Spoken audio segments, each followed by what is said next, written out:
Greetings. This is Caroline Staten with Transition US, and thank you so much for joining us today. I wanted to just mention that our aim in providing these teleseminars is to offer practical support to the leaders of transition initiatives, those who are considering starting a transition initiative in their community, and community leaders across the nation and around the world who are working on resilience building within their cities and their towns and their regions. We want to continue to offer these at no cost, but do ask that you consider making a donation. We have a donation button on the top of our website at transitionus.org. And thank you so much to those of you who are able to support us in this way. So without further ado, I want to get right into the presentation today. It's a wonderful topic, and we're going to learn a lot about new ways of getting across information about global warming and really helping people to make movement in addressing this. So we have today with us Per Espen Stoknes, who's a psychologist and an economist. He's also an entrepreneur. He has co-founded clean energy companies, and he spearheads the Norwegian Business School's executive program on green growth. He has previously worked both as a clinical and organizational psychologist and as an advisor in scenario planning to a wide range of major national and international businesses, government agencies, and nonprofit institutions. And his research includes climate and environmental strategies, economic psychology, and energy systems. His teaching areas include green growth, foresight, and corporate strategy, behavioral economics, and expressive arts. And he's written 3 books, including Money and Soul. And he lives in Oslo, Norway, and is visiting us. He's in Seattle right now. And his book that is very provocative and interesting for us in the transition work and in the world we live in right now. It's called What We Think About When We Try Not to Think About Global Warming. So I wanted to turn it over to you, Per, and thank you so much for joining us today. Absolutely great to be with you, Caroline, and it's good to reach out to all of you wherever you are, and thanks for joining. So I hope everybody got the link that Caroline sent that is to the presentation, because I'll tend to speak from that presentation, but of course I'll explain everything as we go, so if you don't have it, don't worry, I'll give you the main points as we go along. And if you have any questions, you could of course notify Caroline through the messaging system. Otherwise, we also have Q&A at the end, so just make a note. So being both a psychologist and an economist, then, the question that really drives me and this entire research is, are humans inevitably short-term? Are we, as a species, so to speak, hardwired to bring the biosphere down with us? Or more constructively put, what are the conditions under which humans will actually behave and take action for the long term? And to answer these questions, we will have to look at the current status of climate attitudes, and then the barriers, the defenses we have against taking in long-term action on this, and then I'll focus a lot on the solution side, how to build support for climate policy from the bottom up. And I'm especially thrilled to do this with the transition movement that I think is spot on in terms of quite a few of these major new strategies. So the work starts really with something I call this psychological climate paradox. And this presentation then is not about climate science as such, but it is about how people respond to climate facts and news. And we should be aware that solving the climate problem is really quite easy and it's not expensive. If we could slam a price on carbon and redistribute the fees to people. But why don't we do that as societies? Science tells us it's more and more urgent, and on the slide number 2 there you can see a classic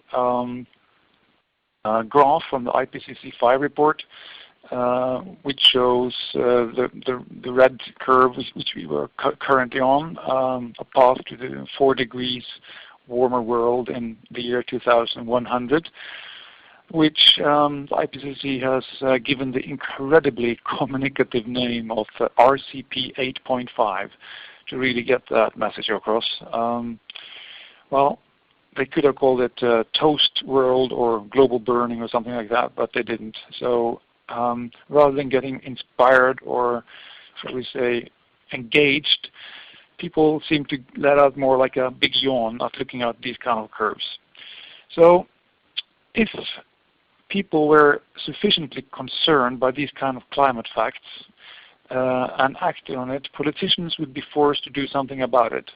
But the climate communication through information and facts and models and projections have failed actually, and that's the current attitude situation we are in.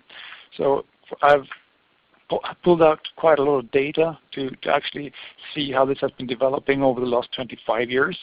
So on slide number 3, you can see US responses from 1989 to 2014 to the question, how much do you personally worry about the greenhouse effect or global warming? And the interesting thing here is that more people were concerned and personally worried about global warming in 1989 compared to now, or 2014. So despite the huge increase in scientific data and IPCC reports and thousands and thousands of scientific climate articles, the message is not coming through, at least to the US public. I'm Norwegian, so I also found similar survey data from Norway, and actually it shows an even worse decline. The same question, how concerned are you for greenhouse effect and climate change? Well, 70% was very or some concerned in 1989, but only about less than 5 were in 2013. But this is quite peculiar to richer Western democracies. Climate scientists and the climate activists have been very successful in getting the message across to Asian publics and Latin America peoples. So if you look at slide number 5, it shows how the US in particular finds climate change a small threat compared to Islamic extremism. And the EU is more worried about international financial instability, while Asia and Latin America really worry about climate change, and on average it's 54% of the global population that put climate change as the major threat. But if we break this down by country, we see that, as in slide number 6, countries such as Thailand, Portugal, Mexico, Indonesia, and the Philippines, they are very highly concerned in the 90s, while Norway and the US actually is below the 50% concern. So we are among the most unconcerned countries in the world. And this is played out again in a new Ipsos Mori report on slide number 7, where the bottom countries are Australia, Great Britain, and US, where there's the biggest disagreement on whether the climate change we're seeing is the result of a human activity. So some people actually wondering whether there's a correlation here between speaking English and disagreeing over human-caused climate change. Slide number 8 shows that people in general do not perceive climate scientists as agreeing. They like to believe that scientists disagree. Well, in reality, more than 97% of all climate scientists agree on global warming being human caused. And actually, only 1 in 10 Americans understands that more than 90% of climate scientists have concluded that human-caused global warming is happening. So in summary, as I show on slide number 9, why is this?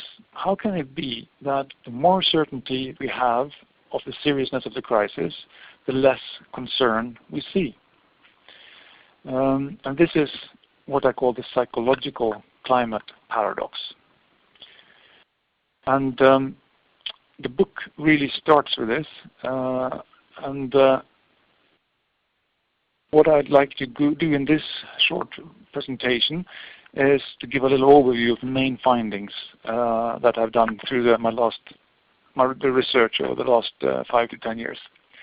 And there are 5 main psychological barriers that create this psychological paradox. And there are also 5 new main strategies that are emerging, evidence-based, so to speak, that we know actually work. And in the book there's also a third section that looks into the more existential domain of this, our feelings of despair, and also how we can extend our sense of being to include land and air. So that gives a deeper grounding to the whole issue. Now, before we proceed, Caroline and I agree we should do some small polls, so we could see how you guys listening now experience the dialogue about this issue. Caroline, would you mind chipping in and doing this little poll before I proceed? My pleasure. So there's 3 of them. The first one has 2 options, so you can press 1 or 2 on your phone keypad. And the first question is, how often do you discuss global warming with family and friends? Press 1 if you discuss global warming with family and friends often or occasionally, and press 2 if you discuss global warming with family and friends rarely or never. So 1 on your phone keypad, you discuss often or occasionally, and 2, rarely or never. So we're getting, and I understand some people might have Skyped in or something, or not able to press your phone keypad. That's fine. It looks like 67%. Oh, it's going up, still going up. So 70%. Discuss with family or friends, discuss global warming with family or friends often or occasionally, and only 5% rarely or never, and then some others couldn't participate in the poll. So those are the answers on the first one. Per, did you want to make any comment on that before I go to the next 2? I'm happy to just make a brief comment because it shows that the group participating here is exactly the opposite of the representative selection of the American public, because 74% of Americans never or rarely discuss global warming with their family and friends. And I see it's already gone up to 72%. It's almost opposite. So, well, that's good. I mean, it doesn't surprise me. So please, next one. So the next one is, and there's 5 choices. So you'll be pressing 1 through 5 on your keypad. Next question, about how often do you hear about global warming in the media? Through TV, movies, radio, newspapers, websites, magazines, etc. So how often do you hear about it in the media? And press 1 if it's at least once a week, 2 at least once a month, 3 several times a year, 4 once a year or less, 5 never. So again, this is how often you hear about global warming in the media. 1 at least once a month, 2 at least, 1 at least once a week, 2 at least once a month, 3 several times a year, 4 once a year or less, 5 never. Numbers are coming in. So let's see. Again, heaviest on number 1, which was at least once a week. Looks like we're stopping here at 69% pressed 1, at least once a week. 9% pressed 2, at least once a month. 1% pressed 3 several times a year, and no one pressed 4 or 5. Comment? Well, okay. Yeah. So while the American public, only 19% here once a week, and only 21% here once a month, and 30% sometimes a year, and only 6% never. So again, this is a group that listens for global warming messages in the media and actually seeks those sources. Good. And we do the last one too? On to the next one then. So it's the same 1 through 5 that we just did. Different question though. About how often do you hear other people you know, your family, your friends, your coworkers, etc., talk about global warming? So how often do you hear other people you know talk about global warming? Press 1 if it's at least once a week. 2 if it's at least once a month. 3 several times a year. 4 once a year or less. 5 never. Again, how often do you hear other people talk about global warming, other people that you know? 1 at least once a week. 2 at least once a month. 3 several times a year. 4 once a year or less, and 5 never. The numbers are still coming in here. Looks like we're quiet now. So 31% responded and said at least once a week. 35% responded with at least once a month. 9% was several times a year. And 3% once a year or less, and no one pressed never. So the surprising statistic from the American public from March 2015 was that 25% of Americans never hear other people speak about global warming, and only 16% hear it once a week or once a month. So in this group it was 66% who hear once a week or at least once a month, while in America the general is 16%. So to me these numbers were quite surprising when I saw them, and it shows how the different segments in the American audience relates to these issues. Any comments from you, Carolyn, before we proceed? No, I'm really glad to hear you put it in perspective with sort of the average American numbers. It's heartening that there is a section of the population that is at least more aware of these things, and a lot of them are on the call. So exactly. And if you're interested in this report, you could look it up on the web. It's called Climate Change in the American Mind by Yale Project of Climate Change Communication. That's Climate Change in the American Mind, March 2015. Okay, so the question becomes then, why do we have this strange situation that Americans seem to avoid, and Norwegians and UK and Canada and Australia want to avoid the climate message? And what psychological research shows is that there are quite clear 5 main defenses that arise each time a climate message comes out, either from the media or from somebody we know. And if you go to slide number 11 or 12, these defenses are in a figure as a mnemonic.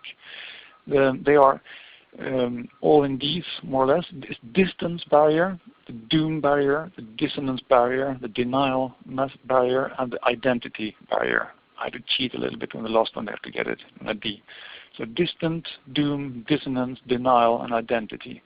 And I'll walk you through these quite quickly so you can get an overview of what psychology and social anthropology, etc., says about this.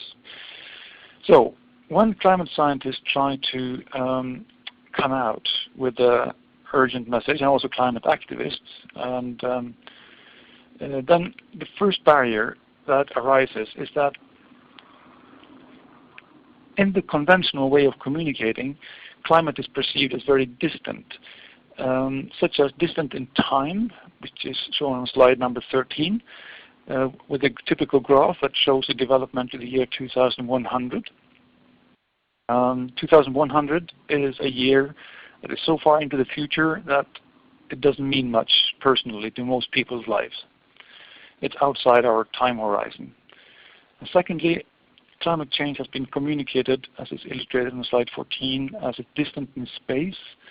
For instance, the front page of the IPCC report is from a glacier with no people present, and it's often, the news on climate is often illustrated with melting glaciers, melting ice, or cyclones from the Pacific, or floods in Bangladesh. And this is always somewhere else. It's happening far away from us. And thirdly, the people that are affected are typically, like the slide number 15 shows, poor people in rural regions far away from me. So they're very distant socially speaking. I don't know them. I don't know anybody who knows them. And we know from psychology that the further away someone is socially, the less we connect usually. And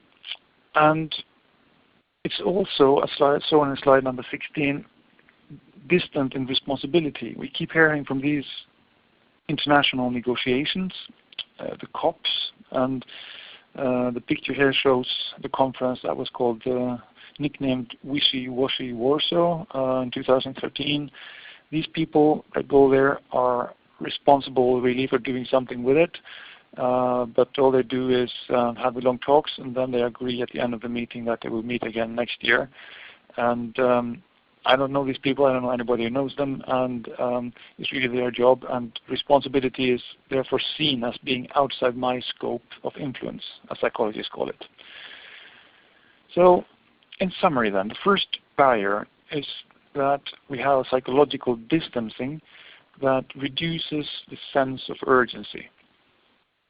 And also, the psychological distancing creates a reduced felt importance of the issue, the risk perception.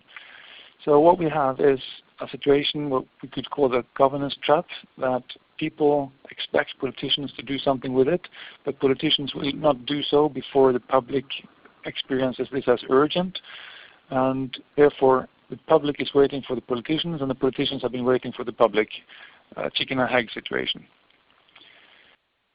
So that summarizes the first barrier, the distance barrier. But there's also, if you manage to make it seem near in time and space, like Obama has been saying, the climate change is here, it's now, you still have another barrier to surpass, or at least actually four. But the first next to encounter is doom barrier. And the problem with doom is that it's the standard story, or the standard framing, which psychologists call it, that come out when you speak about the future. If we continue to live as today, then the future will be bleak or terrible or catastrophic. And we must change our actions now, otherwise the world will go terribly bad. And as shown on slide number 20, climate change doom can be maybe good for magazines to sell, speaking of vast new deserts and population crashes and drowning polar bears and all these kind of things. But after overusing this doom framing, catastrophe and losses associated with it, people develop first habituation and then avoidance behavior. And avoidance behavior is an automatic response that if there is somebody I don't like, I will tend to avoid him or her. or as we do as kids when we stole some chocolate maybe in the kitchen and mom caught us. Well, next time we're very careful when we steal chocolate to make sure that we avoid mom or the person who's punishing us, the teacher or whatever. And the same thing has happened with climate messengers. We get associated and with a catastrophe, and then avoidance behavior starts to kick in. So you could just say that through much overuse of the doom and gloom stories, not necessarily just explicit, but implicitly so, we have developed an apocalypse fatigue. And then the messengers get stereotyped, and there is a cartoon on slide number 21 of a typical environmentalist going with a poster saying, "Save the planet, kill yourself." So messengers get then associated with this doom message, so we become doomsayers, and that's one way of getting rid of the message. So after the distance and the doom barrier, we get into the third barrier, so illustrated on slide 22 and 23. And dissonance is something that comes up when our daily behaviors conflict with the new knowledge we have. So let's say the guy there in the picture is me. I see that I drive and I fly, and everybody else does the same. The airport is always full. My family, my friends fly all over the place. And our governments actually want all of the above. They want more oil and more gas. You know, it can't really be that serious. And we may, if we think too much about the climate issue, we may feel like hypocrites because we live off the oil and yet we criticize it. We know better, yet we're stuck with our old lifestyles because the infrastructure and the habits from the 20th century hold a large power over our lives. We can't just wish away the roads or stop flying if my work or my family situation requires it. And this forces dissonance onto us. So I'll quickly walk you through how dissonance works in terms, for instance, of smoking, and then we look at the climate issue. So if I know that I smoke, as illustrated on slide 24, I also know that smoking leads to cancer. Well, these two things generate a dissonance inside of me. And then our minds are quite creative. We come up with solutions to get rid of this dissonance because it's, it's uncomfortable. So I can say, for instance, that I really don't smoke too much. I know somebody else who actually smokes more. Or I could change the importance of one cognition. I could say that the evidence is quite weak that smoking causes cancer. I have this friend, she smoked 40, or my aunt, she's now 70 and smoked 40 a day, but she's fit as a fiddle. But my uncle, who never smoked, he got cancer. Thirdly, I can add more cognitions. I can say, well, I exercise so much that it doesn't matter really that I smoke. Or fourthly, I can just say, well, there is no evidence linking smoking to cancer, a type of denial that they are related, and people who say so are kind of power freaks that like to decide over other people's lives. Now, the reason I spend some time on smoking is that the same findings from smoking re-emerge in terms of climate and denial or climate dissonance. We have two contradictory thoughts. I know I have high emission lifestyle, and secondly, CO2 leads to climate disruptions. So what can we do? Well, our minds quickly come up with self-justifications. I can say, well, my emissions are really quite insignificant. It's the rich that are emitting more, or it's the Chinese. So it's always somebody else that helps me look as if I have less. Secondly, I can also do the same as with smoking. I can say, well, the evidence is quite weak that CO2 causes warming. I heard from this scientist saying it's the sunspots really, or it hasn't been warming since the year 1998. And these kind of messages that are really well funded and well oiled, so to speak, there's been a strong supply of misinformation campaign messages. Yet the real paradox is why people choose to believe them. Why is it such an easy sell, even if they have little brain power and few facts? Well, the answer is really that dissonance makes us want to disbelieve climate science, because if I can doubt it, then it makes me feel better. It takes away my dissonance. So when doubt removes dissonance, I feel better about myself. This means that eventually, as shown in slide number 26, behavior actually drives attitudes rather than the other way around. You should believe maybe that if people just knew the right thing, you could address the cognitive component of an attitude by saying, well, we know CO2 is dangerous, we should avoid it, and therefore people should start behaving accordingly. That's not really the case. The psychological process is that if you consider what you really mean about the topic, then you look at what you do. So for instance, a smoker, if he's actually smoking, will have a more positive attitude to smoking than a non-smoker. And what we see today is also that if you have an electric car, for instance, in Norway, well then your electric car driving behavior makes the climate issue seems more important because you are driving electric. So this is maybe the opposite way than many people tend to think. So going back to our barriers, we now have distance, doom, and dissonance barrier. Fourthly, there's the denial barrier. And what is that? Fortunately, the word denial has been used as a pejorative, and deniers have been used in the meaning of being ignorant, stupid, or immoral in the public debate. And I think the word denier has been overused, and I tend not to use it, because psychologically speaking, denial is a widely common psychological state. And it emerges each time people want to protect themselves a little bit, as one participant said in a study. So rather maybe denial, should we talk about resistance? And I think that's appropriate, because if you really take to heart science that says that a child born today will, when it's old, she or him is old, will live in a world that's warmer than in the previous maybe 3 million years. That is a quite disturbing thing to take in and take to heart. So many people need to protect themselves a little bit, and that's easy with psychological denial, because it opens up the possibility of both to know something and not to know it at the same time. I can know it when I am in one part of myself, but to have a wall, and then I live as if I don't know it. As shown on slide 29, there are different varieties of denial. We have both passive and active, individual and cultural. So many people are maybe in so passive individual denial, which is just ignoring the issue to protect themselves a little bit. But we also have on the opposite end a both active and a cultural denial, which would be then more like outspoken denialism. And then this, of course, the purpose of this is to feed the cultural denial, as shown, for instance, by this quote from Ted Cruz, saying that the alarmists on global warming got a problem because of the science doesn't back them up.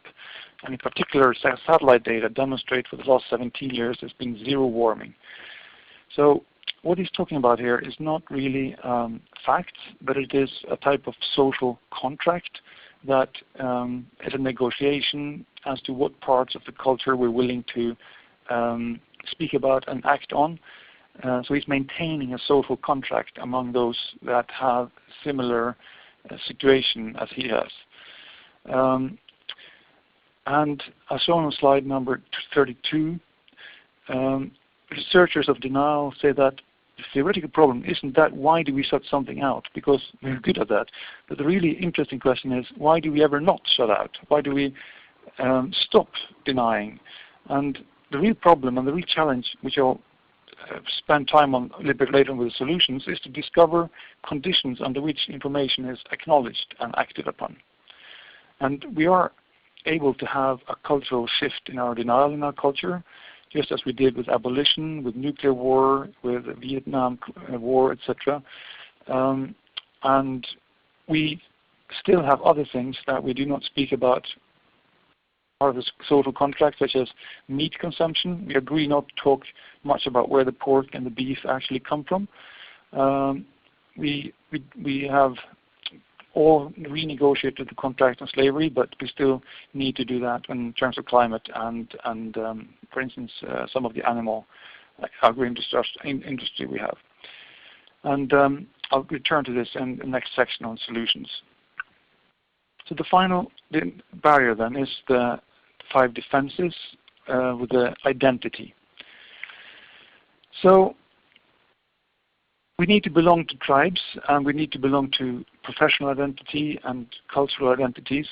And if then our enemies and our outgroup claim something, then it must be wrong. Not because what the content of what they say, but because they belong to the other group. And one example that shows this kind of self-protective thinking of ourselves in action is the phenomenon of rolling coal.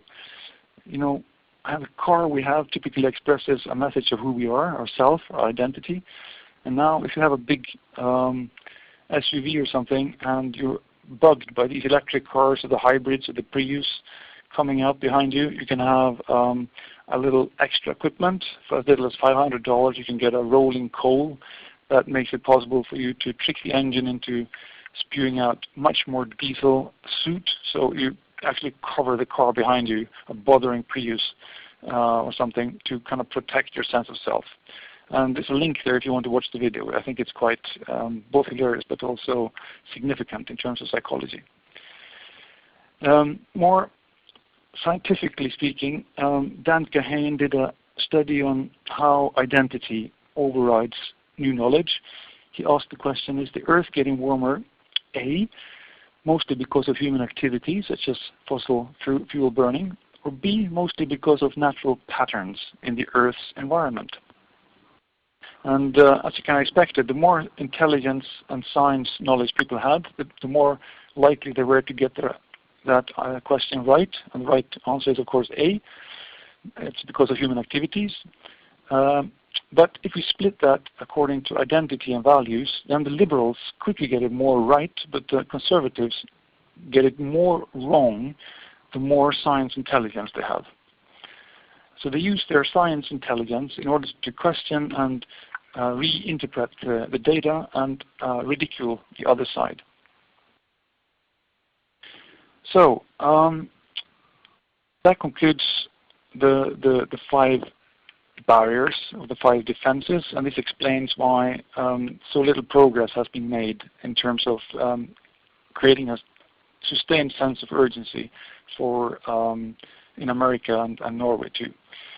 So one thing we could do is to flip these barriers or defenses into success criteria, and that means overcoming the distance by making it feel personal, near, and urgent, getting out of the doom framing by using framings that do not backfire through negative feelings, and overcoming dissonance by providing opportunities for more socially visible and consistent actions, and for avoiding triggering the emotional need for denial, and finally reducing the cultural and political polarization on this issue. And together these success criteria characterize the new climate communication toolbox on slide number 38 and 39. So the 5 new emerging strategies that people are more and more using and that social scientists have documented actually works, and there are lots of references to this in my book.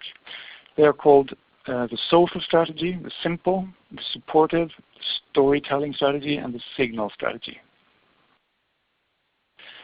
So let me walk us all through them before we get to the Q&A, unless there is somebody who wants to interrupt. And how do we make the climate message social? Well, remember that the IPCC reports and the science reports typically live in a world where the social do not participate. They live in a world of models, of facts, of descriptions as if there were no humans there. So we must, or human interaction, we must use then social norms, social media, and social networks. And I think the transition town movement as such is maybe the best illustration of this first strategy of using the power of social networks. So on slide number 42, to give a little bit of input from Norway, you see a group, a transition town in the city of Bergen, that have decided to turn climate gloom into community party, collaboration, fun and cool. So each time there's a shift in the seasons, they do a climate party along with either bike repair workshops or autumn harvesting. And if there's a sports event, they throw in a little party there too around that greening of the sports event. So they have a motto, from protest to party, and it sounds even better in Norwegian maybe. Fra protest tillfest. But I won't bother you too much with that. You know the transition town movement better than me. But it expands further. How do we move beyond those who participate in transition towns? And one interesting dynamic that's unfolding right now is how solar panels are spreading. Because new research shows that if one house in an area gets solar panels on the roof, then the likelihood of other houses nearby getting solar panel is way above the national average.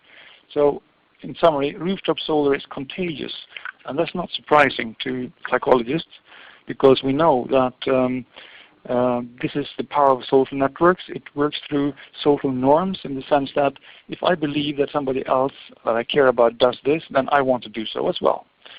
And the clearest expression or demonstration of this was maybe done by a professor called Bob Cialdini, who set up an experiment with hundreds of households divided into 4 groups. And the first group of households were told, as shown in slide 44, that they should conserve power by for the sake of sustainability and for the sake of the planet. The second group were told they should reduce their power consumption because of their children and their grandchildren, for the sake of future generations. The third group were told they should do it because it's profitable. And the fourth group were told how much they use compared to their neighbors.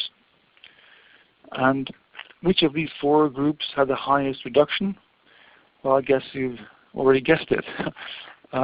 Yes, it was because those who were compared by their neighbors, that was what drove the main motivation for doing a sustained effort in power consumption reduction. So this has been institutionalized by, for instance, by the company O-Power that helps utilities use this psychology. And Bob Cialdini's point is a very good one, I think, when he says, people don't just want to conserve energy, they want to be acknowledged for conserving energy. So they need to see a smiley or two if they're doing well, and there are no frowns if they are not among the most efficient.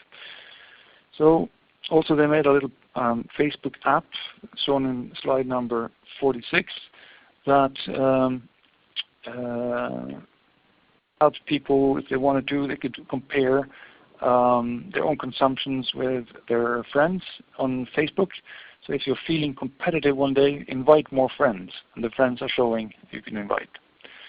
And now, of course, with the new situation in California, the success of O-Power, which recently had an IPO of $1 billion, and they've been saving many, many terawatt hours of energy by this approach, is now being copied by a company called WaterSmart for the drought. And in this way, you can compare your water score to other efficient neighbors. So to sum this first, and the main new strategy for spreading climate concern is that if we use the power of social networks, we get as messengers peers that are much closer to the target group. So a few examples of this, for instance, is the Green Sports Alliance. I'm now on slide 48. That greens all the sports events, football, soccer, baseball, ice hockey, and by seeing the sports stars actually behave in a green way, people who aspire to be like them naturally copy them. Also, we see now a resurgence in green faith communities, and they are teaming up with scientists and climate voices. It's a new initiative where they can invite a climate scientist to a religious community and have a genuine and non-partisan conversation. So this shows how we can employ the power of social networks, both in organized groups such as Transition Town, but also through cities by the means of social norms. But it's not enough by itself, because many people don't find it simple or convenient to behave in a climate-friendly way. So the next strategy, as shown on slide 48 and 49 and 50, is to make it more simple to act climate-friendly. And you could call this applying nudging, which is from behavioral economics. Maybe the best and the clearest example of nudging is that if you change the default value of something, then people don't have to think too much to make the right choice. So let's say, as is shown on slide 50, all printers in the US was set to a default two-sided printing that would immediately lead to 15 or 20% less paper consumption. And if this was applied to all US offices, it's equivalent to pulling about 150,000 cars off the road every year, just by changing a digital setting in the printers. Another study we did on this is the use of life cycle costs, which is illustrated on slide 51, because when you go into a shop today and try to buy the most energy efficient household appliance, it's kind of difficult. So it can be made much more easy if the price tag did not show the sales price or today's sales price, but showed the life cycle cost instead. In other words, what it would cost you to both buy and operate this over 7 to 10 years, which is the typical lifetime of these household appliances. And as is shown here on slide 52, what is cheapest in the store may end up most expensive in the long run. And the effect of replacing the price tag with the life cycle cost was that people bought the most energy efficient appliance to a much larger degree. To such extent, it will reduce power consumption from household appliances by 5% on average in a country. And that is equivalent in the EU to a 10 million ton CO2 reduction just by changing the layout of the price tag.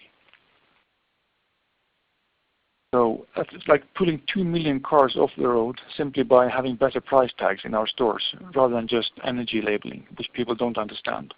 So the whole point of this is the choice architecture. We must help people to make the most climate-friendly decision. The good news is that, well, the bad news first is that people make mindless and destructive or wasteful choices. And the good news is that people can make mindless and constructive or efficient climate-friendly choices. I've illustrated this also on slide 53 by showing a web page from an airplane purchasing website.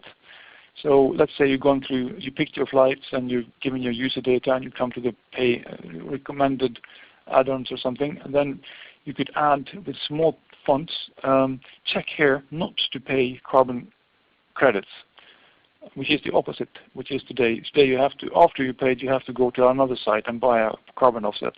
But if you did this, it would increase responses from less than 1% to maybe more than 50%, according to some studies.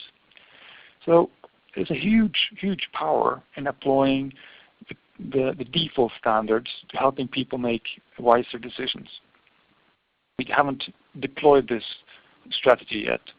So through a million nudges, we can both reduce CO2 emissions, but even more importantly, we can build bottom-up support for it and help reduce the dissonance barrier that people feel. So if I do more daily actions that are consistent with what I believe, then this takes away the dissonance and strengthens the support for climate policy.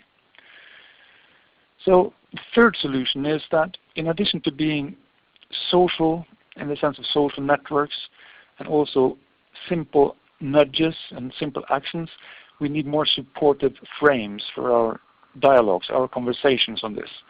Part of the reason why so few Americans hear and talk about climate, global warming, is that they don't like the framing. It's either costly or it's leftist or it's enviro or it's catastrophe. So what we need is more broader frames that help align the climate issue with the topics that people really care about, always care a lot about and give a high priority, such as health. I illustrated this on slide 56 with a photo of a lady suffering of pollen allergy. because as CO2 increases, pollen goes exponentially up. And the same way with heat-related stresses, heat-related violence, other respiratory diseases, and infectious diseases, etc. So what we see is that if we position climate as a health issue, we could talk about more, like the media likes to do, what's killing me today, with an emphasis on killing and me and today, or pestering me. And that would integrate climate or align it with the priority given to health. And it seems that this message from social science and psychology has gotten through to Obama administration, because right now they're calling for a climate change and health summit to be scheduled at the White House this spring. So it's a significant shift of the conversation. In addition to health, we could also use the insurance framing. That's similar to having a fire insurance. Most people have that in their houses, not because they believe that their house will burn down, but because it can happen, and it's wise and smart and prudent to actually have your fire insurance in order. In the same way, we could use the same logic and the same framing to climate. So we need a climate insurance today to help reduce costs and help do proper risk management. Just as we do with fire and theft and defense, we should do it also with climate. And Republican Hank Paulson, along with Tom Steyer, are doing this in a new report on risky business, where they clearly tell businesses that it's insurance a risk issue. It's just as we're having had a financial risk in 2008, we now have a climate or a carbon risk coming up. This is a language that both insurance and business people understand well. So in addition to health, in addition to insurance, the third framing is the opportunity story. And the framings.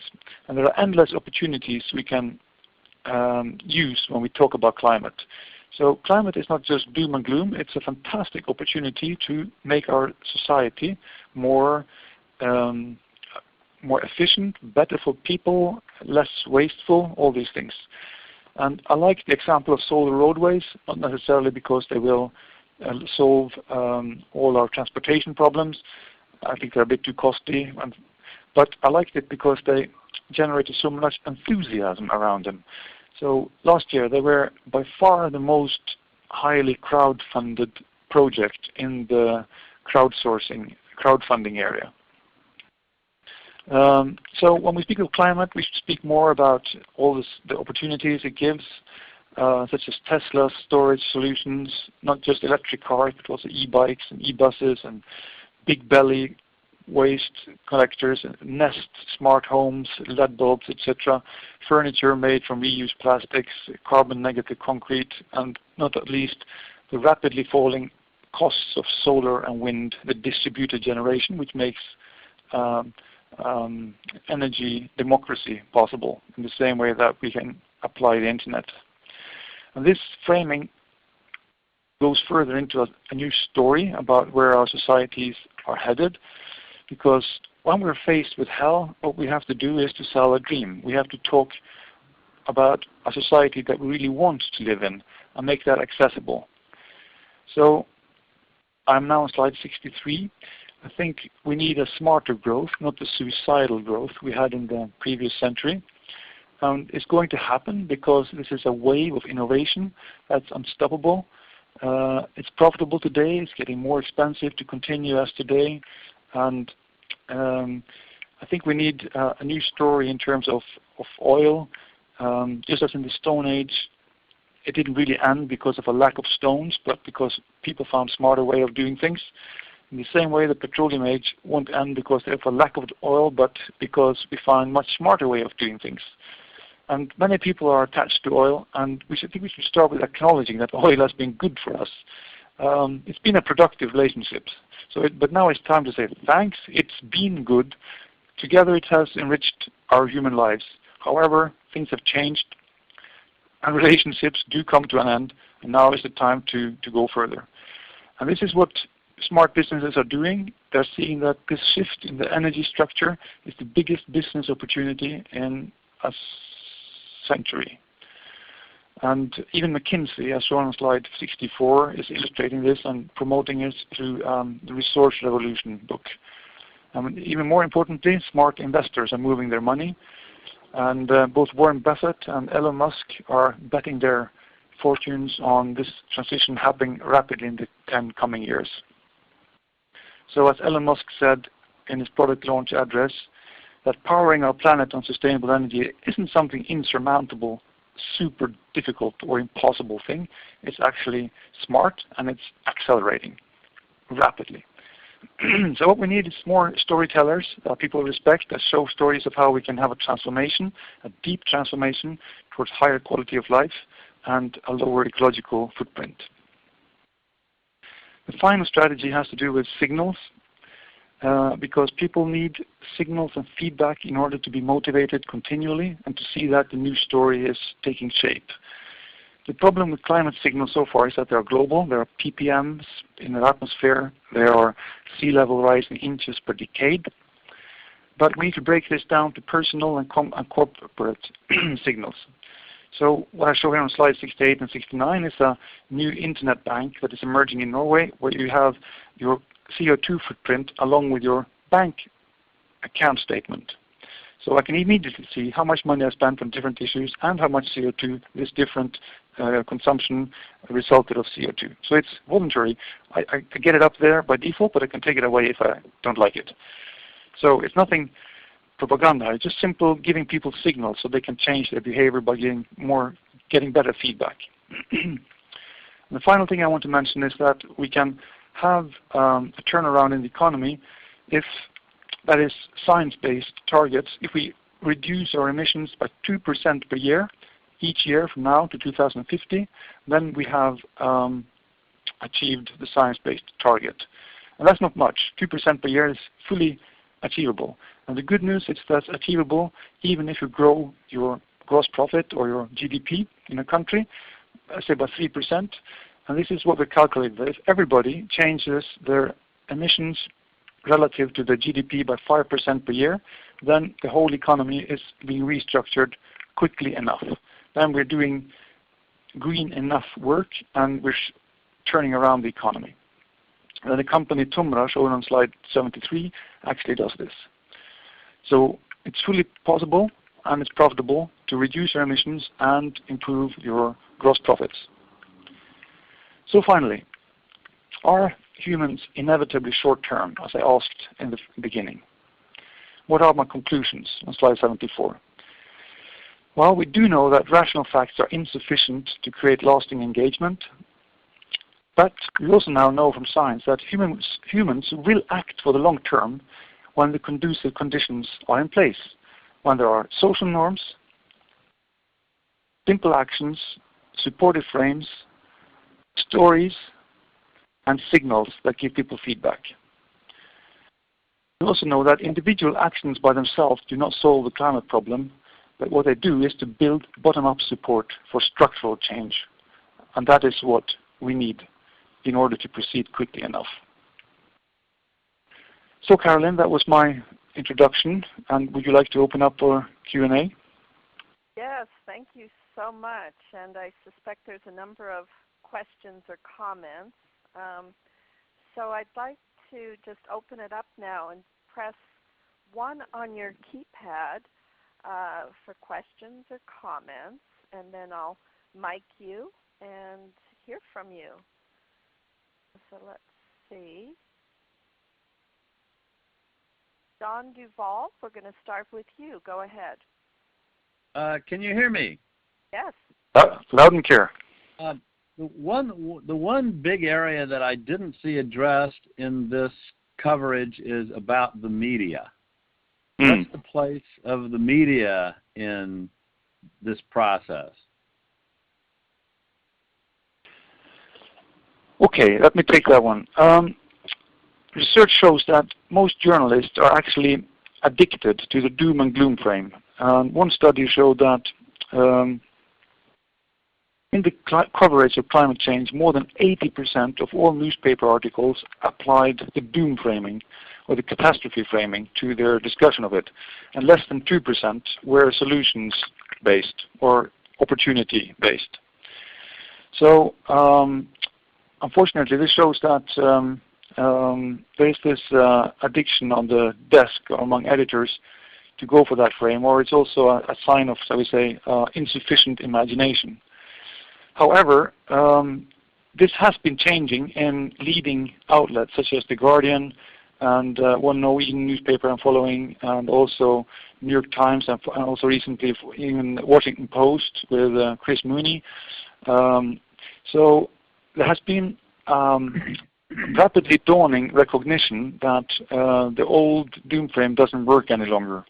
And I think it's really up to us to help journalists and the way we talk about this, both as climate scientists, as activists, as business entrepreneurs, to really drive home the health, the risk, the insurance, and particularly the opportunity framings. So we should help journalists in getting out of their old conventional patterns of doom framing. They need help. Thank you.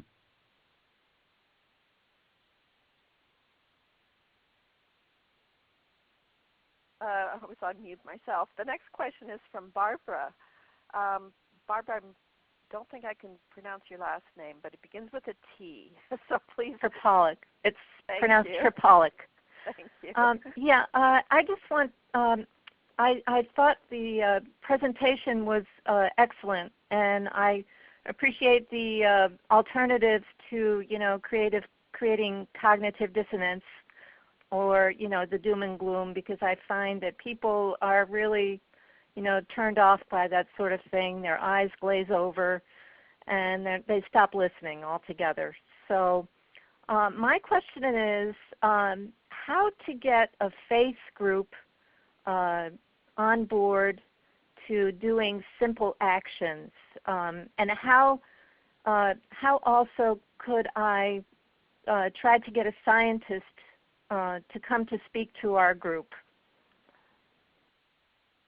Good. Let me do the last question first. You can reach out to what is called climatevoices.org. I think they were .org. Let me check. Because they are a network of scientists who want to contribute to real non-partisan conversations about climate science. So they are a resource group, and they're spread over the entire US, and they're very happy to be reached out to. One lady who works there is Kristin Wegner. Just Kristin Wegner. Just say hello for me. And then when it comes to achieving real reductions in people's behavior through the work of social groups, as we say, face-to-face groups, there's a lady called Randall, who's mentioned in my book, who's developed a methodology in the UK called Carbon Conversations. And it's a kind of team-based model where people get together in their houses and then talk through these issues and make commitment to each other in terms of their plan for reduction. And some scientists at the University of Cardiff, I think it was, looked into this, and they found that on average, 6 to 12 months down the line and longer, people had reduced their CO2 emissions by 3 tons per person, and that's huge. So we really do know that group involvement through a well-facilitated dialogue along the lines of the Carbon Conversations developed by Randall actually works. So if you're inspired to do something like this, look up the references in my book. I don't have them right in my head exactly, the presentations, but also if you Google Randall and Carbon Conversations, I'm sure you'll get pretty close. Okay, thank you. I wanted to mention, Per, as well, we've started a program called Transition Streets, which its aim is to reduce carbon emissions and also water use. And it brings neighbors together over a series of 7 sessions to really sort of make that contract with each other and to look at their own individual household usage and make some action plans together. And we're just starting that out, so that seems like that fits really well with what you were just saying about the carbon conversations, and can add sort of that nudge to change behavior with having the neighbors comparing their actions with each other. Yeah, you could do that in a low-tech and high-touch, so to speak, or face-to-face way, or you can, as that's WaterSmart companies doing, trying to do it with access to people's water meters, etc. But of course, the biggest power, of course, is the face-to-face meetings. Those always override the virtual communication. So that only works through anonymous social norms.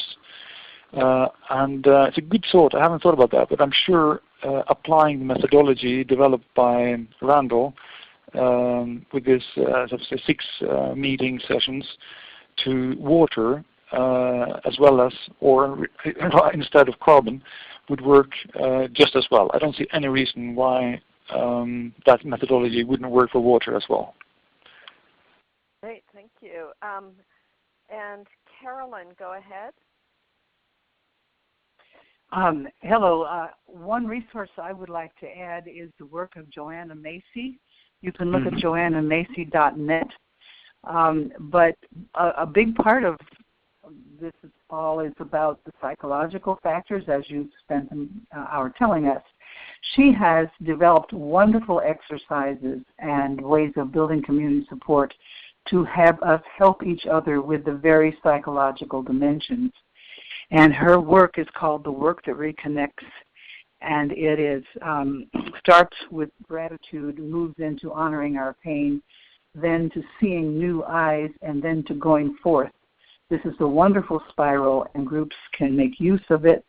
I suggest Coming Back to Life and Active Hope as 2 of her books to bring this into your living room.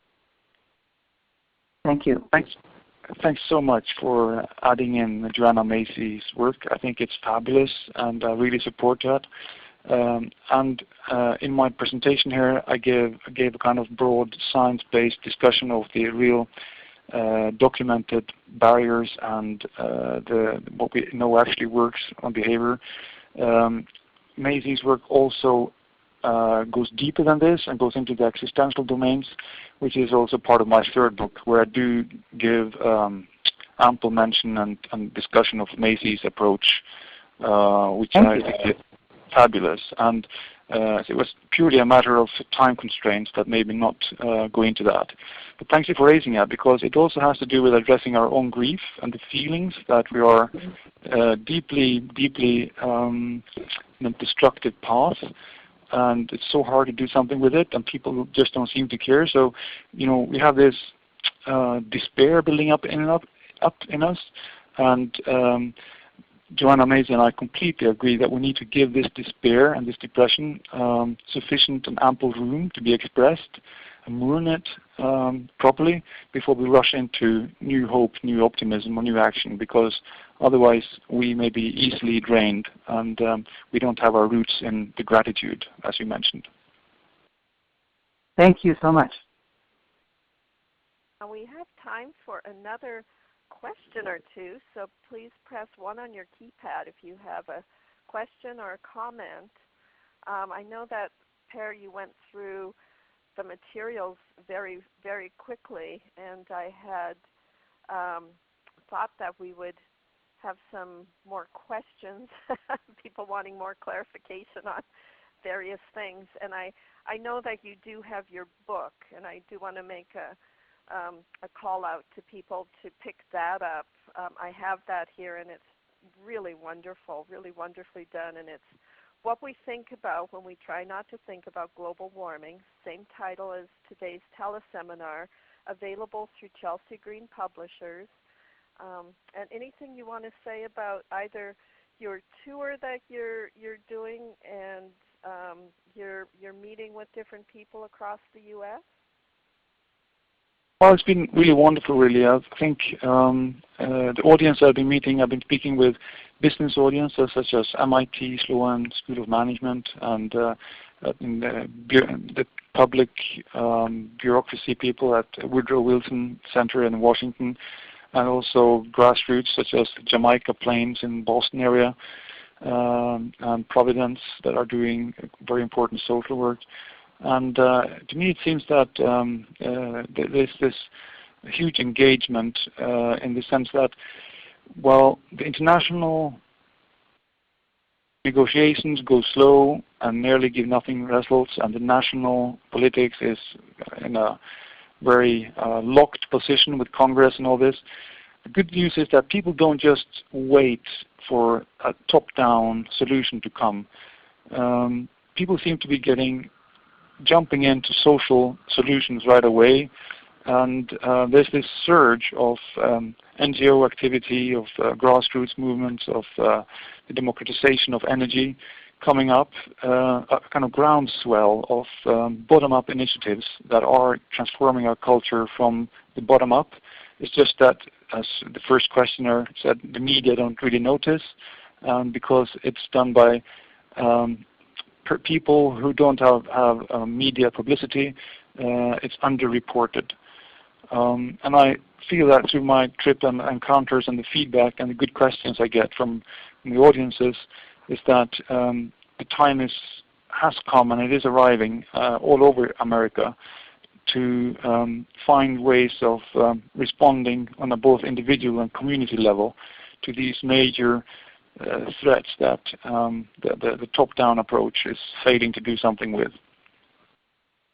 So that makes me really feel a kind of grounded hope that humans are not inevitably short-term and self-interested. There is so much more to us, and these conducive conditions about the social norms and the supportive framing, the opportunities, the longing for better stories are so powerful that people are creating the answer really from the grass, roots and up. Lovely. I do see that we have our final question from Rachel, so let's take that quickly and give you another opportunity for any further closing thoughts, and we'll wind up for today. So go ahead, Rachel. Yes, are you coming to Portland, Oregon? Unfortunately not. I was trying to meet up with Kari Marie Nordgaard, who's a sociologist and works with this, published a wonderful book called Living in Denial, studied Norway. But I'm unfortunately flying over Portland to go to San Francisco and have a meeting with her there at the Commonwealth Club on the 12th of May. Thank you. Any final closing thoughts? Yes, I think last thing I would like to end on is that climate as such is a very scientific concept that tends to make people think of abstract gas molecules and very, abstract formulas such as infrared rays, but it's really about the air. And I think this recognition that we're embedded in this living air that creates morning glow on the sky and the clouds and the dew and nourishes us in every breath, and recognizing that air is the medium that feeds us in every moment, that holds us, and itself is an invisible that makes all else visible. Befriending the air and maybe personifying and leaning into the wind and letting it feel the air, the way it moves around your body, is a deep way of reconnecting with what we really care about. Because who wants to care about a dead blob of gas molecules? But humanity has always had a relationship to the winds, to the clouds, to the sunsets and the sunrise, and this is a deep nourishment that the air gives us every day, along with every breath. Thank you for that, and thank you so much for joining us today. and I wish you safe travels and hope that we'll have a conversation again. Thanks, Carolyn, for setting this up, and thanks for everybody to joining.